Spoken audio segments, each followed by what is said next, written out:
George from the Bruce Company is here answering your plant and garden questions. 270-9933, the number to call. Hello to you. Hi, Mark. This is kind of whether you want to be in the shade. That's exactly what I brought today. Shade plants. If you want to do some gardening, I brought some plants that will tolerate shade, because who wants to be out in that full sun right now? And these are heuchera or coral bells, and they've been doing some really interesting breeding. You can get this chartreuse-colored citronelle, or we've got something that is two-tone here, one that's called marmalade, and then down front is one called black pearls. But there's lots of options. Yeah, here's black pearls, the really deep purple one. And they look nice together. They do look nice together. So if you go there and you go, oh, I can't decide what I like best, they're going to perform really well in shady conditions. This one actually really needs shade, or it's going to get really brown if it's out in too much sun. The other ones are tolerant. Yes, yes, they will perform in either condition. All right, let's go to the phones. We'll start with Ray from Madison. Hi, Ray. Hello. Hi, what's your question? My question is, I have Calabash in the mini petunias in planters on my patio, and they bloom beautifully for a while, but now they seem to be not blooming as much. Is there something I need to do to keep them ever blooming? Well, with the amount of rain that we've been getting, that's one thing I want to caution people about, is the fertilizer, the nutrients that are in those containers, that's all been flushed out. So you're going to have to make sure that you water things to keep them blooming nicely.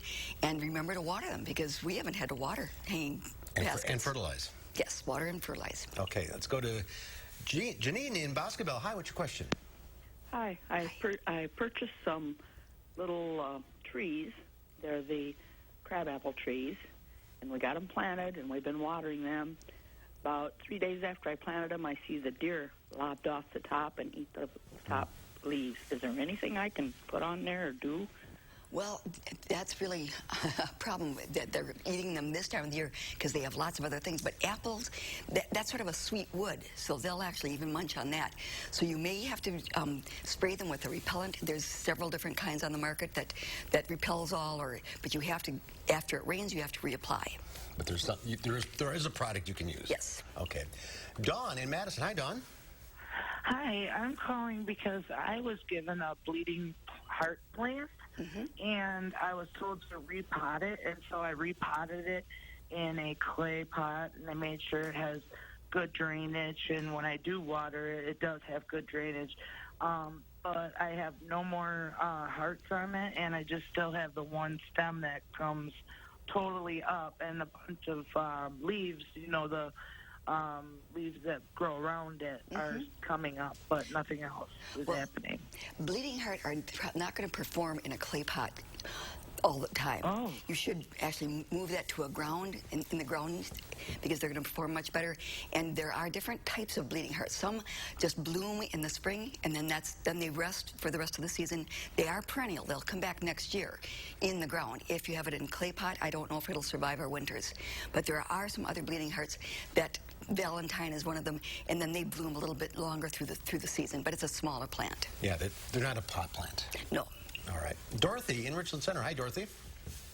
My hostas are all going to flowering seeds already. Can you cut them off, or will it hurt it, or what? No, you can cut off those flowers. A lot of people don't even like the purple flowers on a hosta, but there are some hosta that have beautiful white flowers that are very attractive. But once they get done blooming, cut those stalks off and just have the leaves. All right. Looks nicer. Let's go to Angel in Dodgeville. Hi, what's your question? I have a very large overgrown raspberry patch, and I'm wondering, is there a way to transplant some of them to another person's yard, and what's the best way to do it? Okay, next spring it would probably be the best time to just dig up some of the canes that are growing. If they fruited this season, don't move those. Move the ones that are the primal canes. But you can do that before they leaf out and get some of the roots with them, and they'll transplant quite well. All right, let's go to Dennis in Portage. Hi, Dennis. Hello. Hi. Hi. My wife and I have several baskets that we transplant, or that we take to Texas, big geranium baskets.